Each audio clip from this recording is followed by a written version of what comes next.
Govinda Gopala.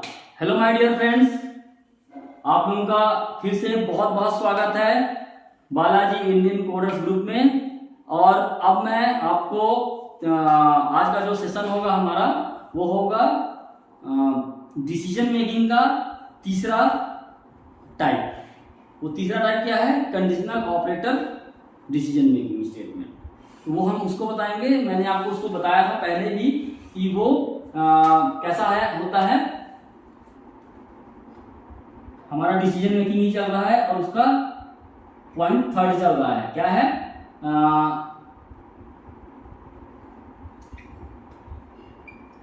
Conditional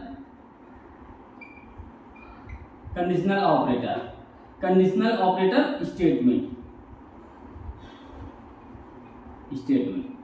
conditional operator statement आपको ध्यान होगा, मैंने अपने पिछले सेशंस में बताए हैं। पीछे का मतलब 3-4 सेशन पहले मैंने पढ़ाया था ऑपरेटर्स। तो ऑपरेटर्स जो है, तो ऑपरेटर्स में है क्या चीज़ कि हमने सारे तरह के ऑपरेटर बताए और उस ऑपरेटर में एक ऑपरेटर ये भी था conditional operator statement. Conditional operator ये एक ऑपरेटर ही होता है, लेकिन ये कंडीशन बनाता है। ये ऑपरेटर ऐसा है कि जो कि कंडीशन तैयार करता है। इसमें क्या होता है, इसका जो सिंटैक्स है, सिंटैक्स कैसा है? एक्सप्रेशन 1 2 3, ये इसका सिंटैक्स है। इस सिंटैक्स में क्या है कि आप देख रहे हैं कि एक्सप्रेशन 1 एक्सप्रेशन 2 ये कंडीशन। एक्सप्रेशन 1 जो है तो क्या है? कंडीशन एक्सप्रेशन है। कंडीशन, इसको हम क्या कहते हैं? कंडीशन है। ये हमारा कंडीशन है। और ये क्या है? कंडीशन अगर ट्रू होगा, अगर कंडीशन ट्रू होगा तो ये चलेगा, फॉल्स होगा तो ये चलेगा। मतलब इसका क्या, एक तरीके से ये क्या है, इफ की तरह है कि इफ, एक तरीके से क्या है, ये इफ की तरह काम कर रहा है। और इफ में क्या है कि अगर ये कंडीशन ट्रू होता है तो ये चलेगा, नहीं तो एल्स। अगर ये इफ एल्स ही है तो फायदा क्या है इसका? फिर अब क्वेश्चन तो ये आता है कि फायदा क्या है इसका, क्योंकि है तो इफ एल्स की तरह ही। क्योंकि अगर ट्रू है, ये ट्रू स्टेटमेंट है, ट्रू के लिए है, ये फॉल्स के लिए है। ठीक है ना? मतलब अगर ये कंडीशन इफ कंडीशन है तो इफ कंडीशन में अगर ये ट्रू हुआ तो ये चल गया, फॉल्स हुआ तो ये चल गया। अब हमारे यहाँ पे ऐसे लिखा हुआ है, ट्रू है तो ये चल गया, फॉल्स हो तो ये चल गया। अब इसमें फर्क क्या है? हम इसको कंडीशनल क्यों यूज करें? हमें क्या मतलब इसको यूज करने से, जब हमारे पास इफ एल्स है ऑलरेडी, तो इसका क्या फायदा है हमारे लिए? तो इसके लिए सबसे बड़ा जो फायदा हमारे लिए है वो क्या है? इसका जो सबसे बड़ा फायदा है कि वो वन लाइन है। क्या है? एक लाइन में सारा का सारा दिया हुआ है। ये एक लाइन में दिया हुआ है, ये फास्ट होता है और ये छोटे छोटे कंडीशंस के लिए बहुत अच्छा होता है। छोटे कंडीशन लगाना है तो एक लाइन का है, कम लिखना पड़ता है, प्लस ये फास्ट होता है और ये समझ में भी जल्दी आ जाता है, कि देखने में समझ में आ जाता है कि हमें क्या करना है। प्लस इसका जो, इसमें हम क्या नहीं कर सकते हैं, मल्टीपल स्टेटमेंट्स, मल्टीपल कंडीशंस नहीं दे सकते हैं। मतलब अगर हम सोचे कि इफ एल्स इफ लाइक इस तरीके से मल्टीपल इफ एल्स कंडीशंस जैसे लगा लेते हैं, वैसे हम सोचे कि हम इसमें अगर कंडीशनल ऑपरेटर में लगा लेंगे, वो हम नहीं लगा पाएंगे। तो इसका सबसे बड़ा जो फायदा, बेनिफिट है, क्या है? ये है। इसका जो फ्लो चार्ट में बनेगा तो कैसा बनेगा? ये एंट्री पॉइंट है,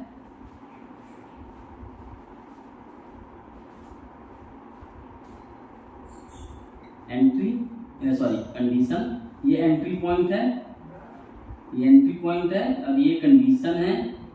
कंडीशन क्या है? जो भी कंडीशन हम लिखेंगे, ये इसका ट्रू हो गया और ये इसका फॉल्स हो गया। अगर ट्रू है तो हम ये चीज दिखा देंगे, अगर फॉल्स है तो हम ये चीज दिखा देंगे और दोनों का स्टॉप कर देंगे यहाँ पे।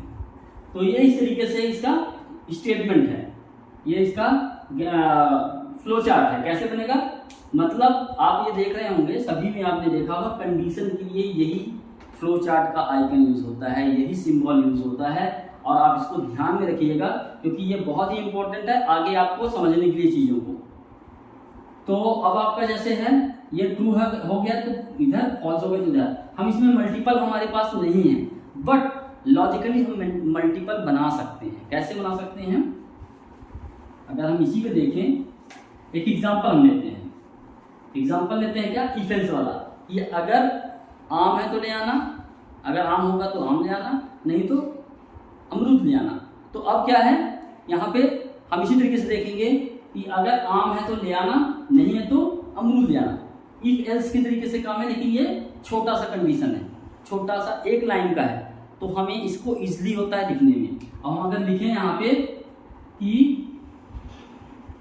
अगर PM इज ग्रेटर देन 60 है तो यहाँ पे तो क्या होगा,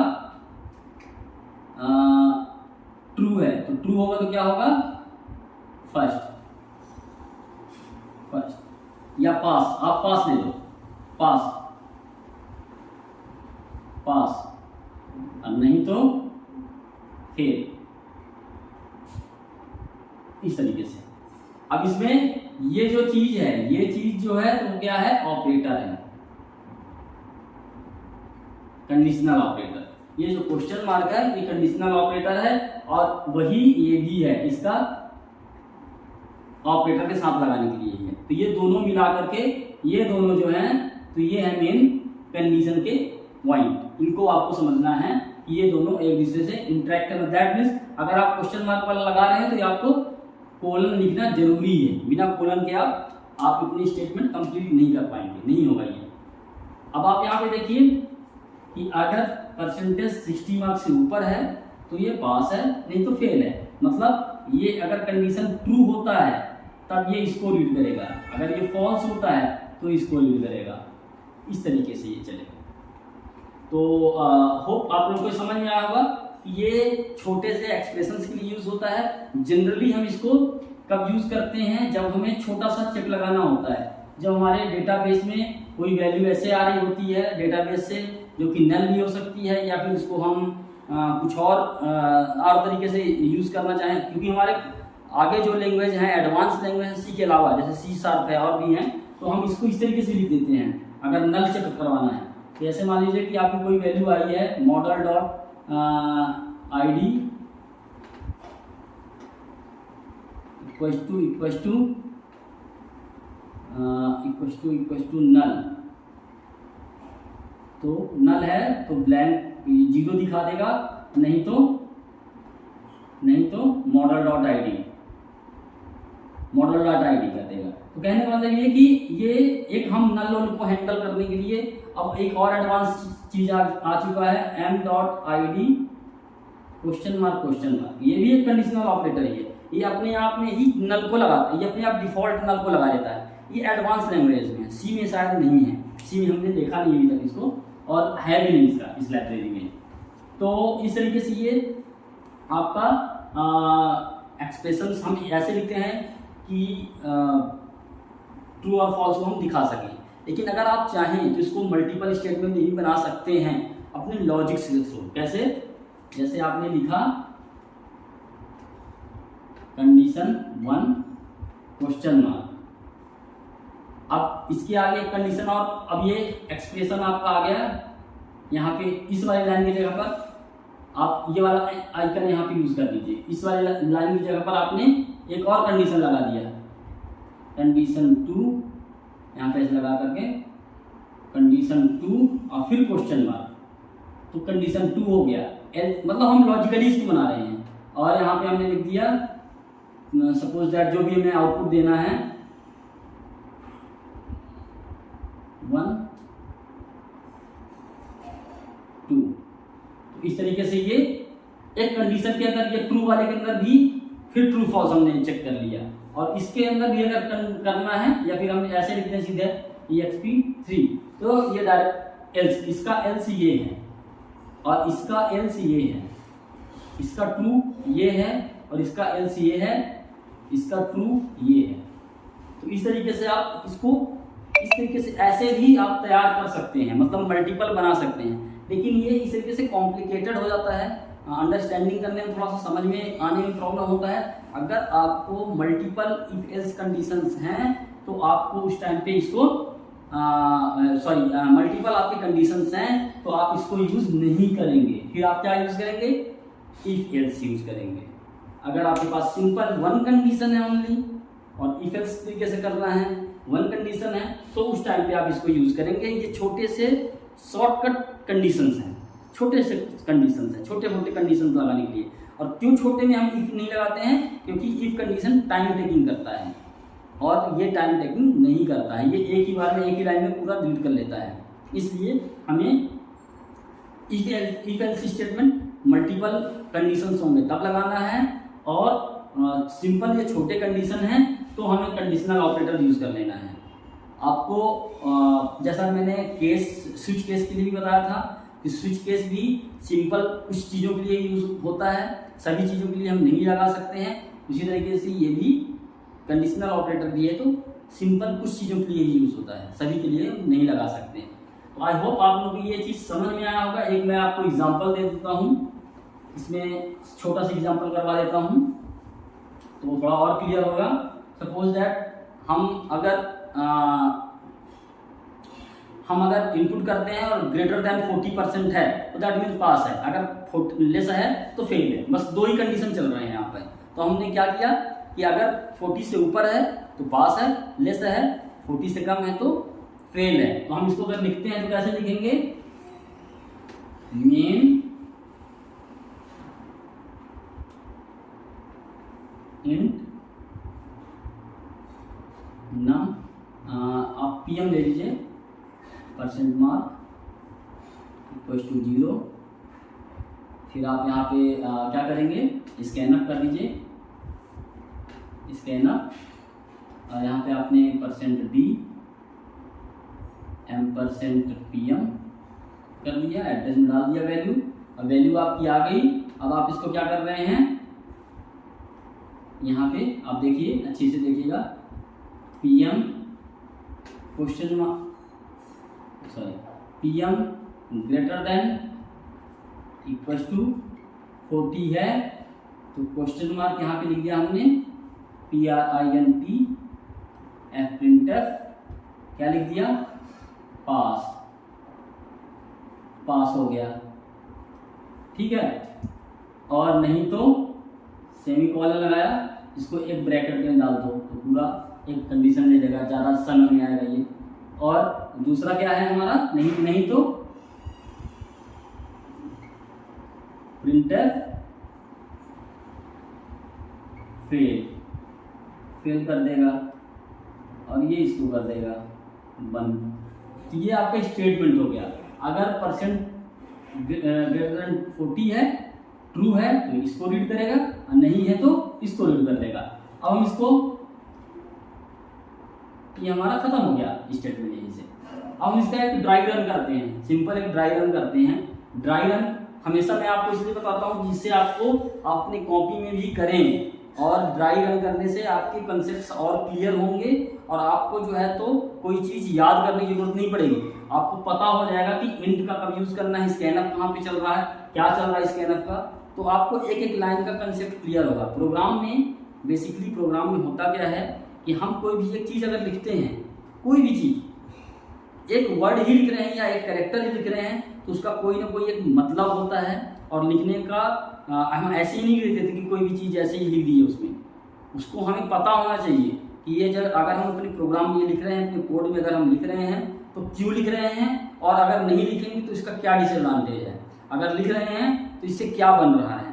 तो ये चीज़ आपको बिल्कुल क्लियर होना चाहिए। इसीलिए बोल रहा हूँ कि आपको जब तक आप ड्राई रन करना नहीं सीखेंगे, ड्राई रन नहीं करेंगे, तो आपको ये चीज़ें नहीं पता चलेंगी कि हम कोड में क्या चीज़ एक्स्ट्रा लिख रहे हैं। क्योंकि आप रन करेंगे, आपका प्रोग्राम चल जाएगा। आप अगर लैपटॉप में या कंप्यूटर में अपना प्रोग्राम बनाते हैं, आप उसको रन करते हैं तो वो सिंपली रन कर जाएगा और चल जाएगा।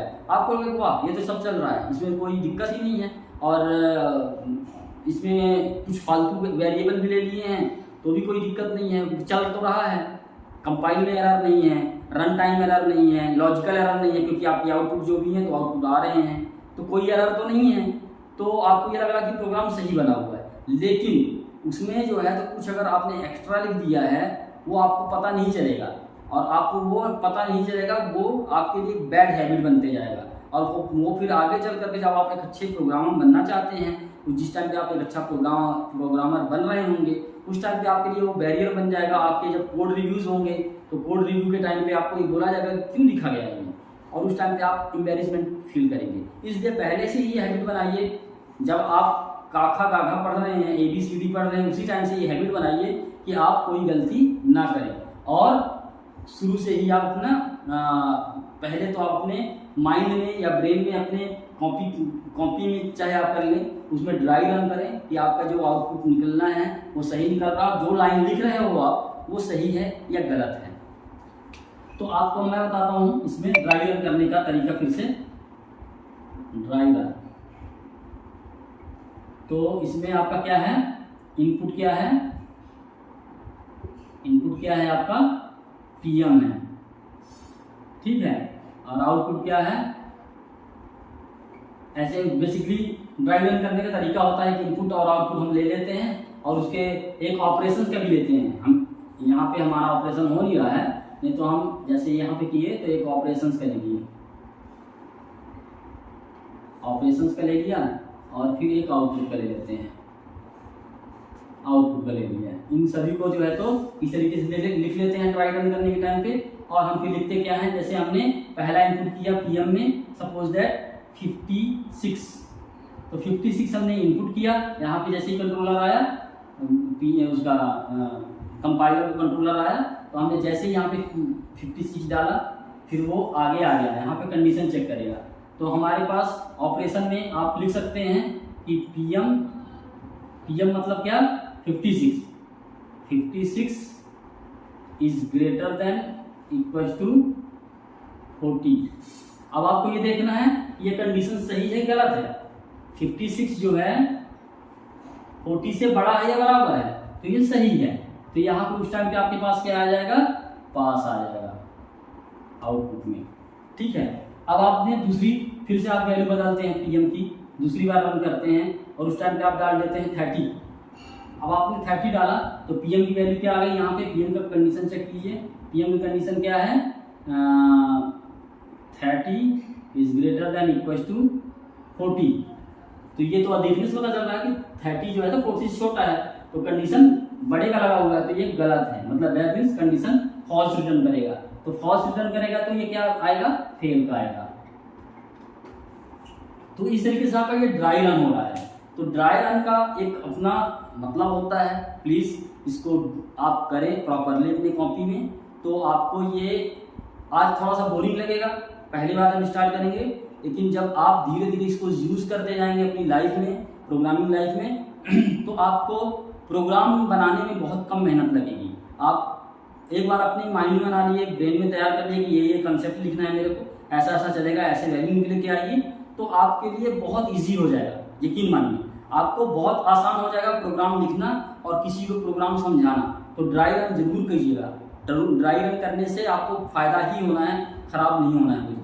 और जब आपको एक बार एक्सपीरियंस अच्छे से हो जाएगा तो फिर आपको ड्राई रन कॉपी में करने की जरूरत नहीं पड़ेगी, आपके ब्रेन में ही हो जाएगा ड्राई रन। जैसे ही आप कोड लिखेंगे ना तो उसी टाइम पे आपका ड्राई रन भी चलता रहेगा अपने माइंड में। तो उसके लिए लेकिन पहले हैबिट डालनी पड़ेगी आपको। तो गाइस मुझे उम्मीद है कि आपको ये समझ में आ गया होगा जो मैंने इसको बताया है, ये कंडीशनल ऑपरेटर स्टेटमेंट को, और आप इसको प्रैक्टिस कीजिएगा। इसका लैब प्रैक्टिस बहुत बड़ा नहीं है, आपको मैं इसकी लैब प्रैक्टिस जो है तो किसी भी सेशन में बता दूंगा। तो अगले जो मेरा कोई भी वीडियो आएगा उसमें मैं जो भी लैब प्रैक्टिस होगा उसमें उसी में मैं उसको अब ये कह सकते हैं कि जो नेस्टेड इफ एल्स होगा उसी में मैं आपको कंडीशनल ऑपरेटर का भी प्रैक्टिस करवा दूंगा उसमें लैब प्रैक्टिस, क्योंकि ये बहुत छोटा सा है, इसमें ज़्यादा है नहीं काम।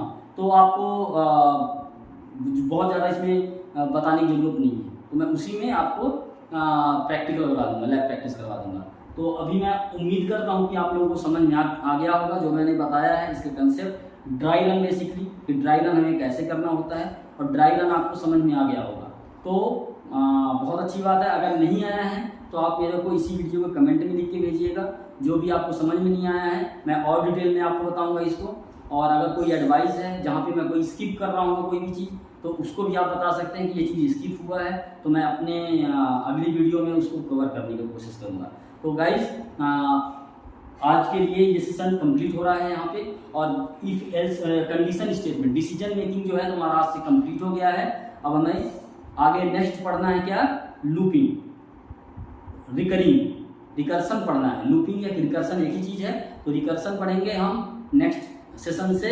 और डिसीजन मेकिंग के जो आपके प्रैक्टिस हैं, अगर कहीं पे आपको डाउट लग रहा है, कोई भी आप बना रहे हैं प्रोग्राम, तो आप उसका जो है तो मुझे क्वेश्चन पूछ सकते हैं कमेंट में। इसके जो जितने पीछे की वीडियोस हैं वो सभी वीडियोस के लिंक मैं इसके डिस्क्रिप्शन बॉक्स में डाल दूंगा, वो आप जरूर उसको देख लीजिएगा। और अगर जो भी कोई चीज़ आपको डाउट है पीछे वाले सेशंस में, उनको आप उसमें वीडियो में देख करके समझ लीजिएगा। नहीं समझ में आता तो आप कमेंट करके बता सकते हैं। तब तक के लिए नेक्स्ट सेशन तक के लिए thank you, bye bye, take care, bye.